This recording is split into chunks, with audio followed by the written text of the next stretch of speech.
बंदी होने से वित्त विहीन मान्यता प्राप्त प्राइवेट विद्यालयों के ऊपर भारी संकट। प्रबंधकों का बिगड़ा बजट, काम बंद कमाई बंद, बढ़ गया संकट। फीस न मिलने से वित्त विहीन प्राइवेट विद्यालयों के ऊपर बोझ, तमाम छोटे विद्यालय बंद होने के कगार पर। जनपद बहराइच कोरोना की लड़ाई से देश का प्रत्येक नागरिक लड़ रहा है, लेकिन इस कोरोना काल में हुए लॉकडाउन के दौरान बंदी के समय की स्कूल फीस अचानक से बोझ बन गई है। हालांकि इस बोझ से बड़े आदमियों पर या यूं कहो तो सरकारी तनख्वाह पर काम करने वालों पर कोई खास असर नहीं दिख रहा है, क्योंकि इस दौरान भी उनको तनख्वाह मिलने के कारण उनकी दैनिक दिनचर्या समान है। लेकिन प्राइवेट जॉब करने वाले विद्यालय प्रबंधक या विद्यालय में शिक्षण का कार्य करने वाले शिक्षकों के लिए ये एक बड़ा संकट का समय दिख रहा है।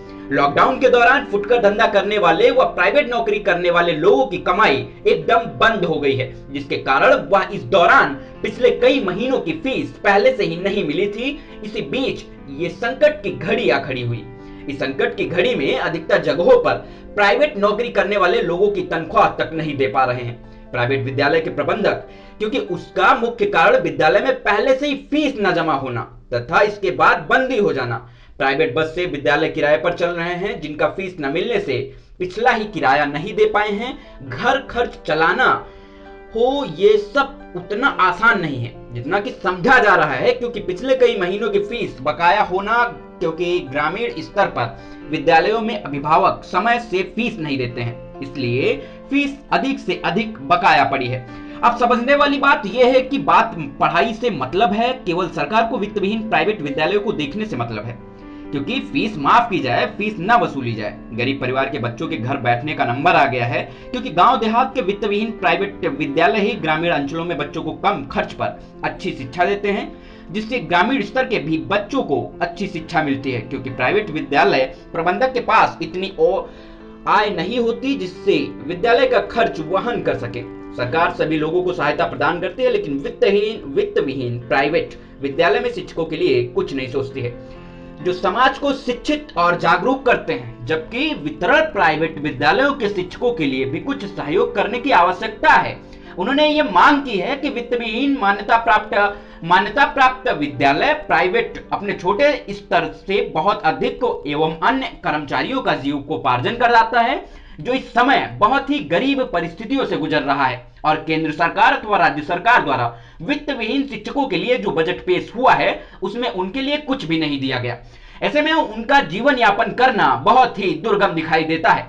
सरकार को मान्यता प्राप्त प्राइवेट शिक्षकों को लिए कोई अलग से आर्थिक सहायता प्रदान नहीं की गई, जिससे जीविकोपार्जन करना मुश्किल हो गया। लक्ष्मी नारायण यादव, जिला अध्यक्ष बहराइच, समाजवादी पार्टी। उत्तर प्रदेश सरकार जो आजकल जो है लॉकडाउन में जो मान्यता प्राप्त स्कूल बंद हो गए, सब सरकारी स्कूल भी बंद हुए, मान्यता प्राप्त स्कूल बंद हुए, लेकिन सरकारी स्कूल को सरकार तनख्वाह देती है, उनको सैलरी देती है। लेकिन मान्यता प्राप्त स्कूल जो है, मान्यता जो प्राप्त स्कूल है उसको वहाँ के प्रबंधक जो कमेटियाँ होती हैं, जो मान्यता प्राप्त स्कूल होते हैं, उनकी तनख्वाह सैलरी तो वो देती है, कमेटी देती है, प्रबंध कमेटी देती है।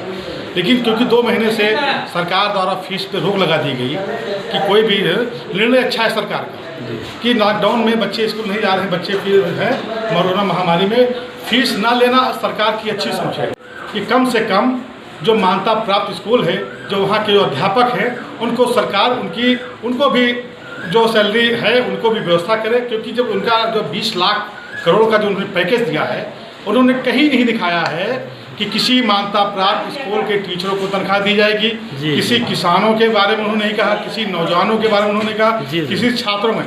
इनका 20 लाख करोड़ का जो पैकेज है कहाँ गया ये सरकार ही जानती है, सरकार ही बता सकती है। हम इतनी ही मांग आपके द्वारा, आपके चैनल द्वारा आप इतनी ही मांग करते हैं कि सरकार मान्यता प्राप्त स्कूल जो वहाँ वित्त विहीन जो स्कूल है, जो शिक्षक हैं, सरकार उनकी तनख्वाह की व्यवस्था सुदृढ़ करे।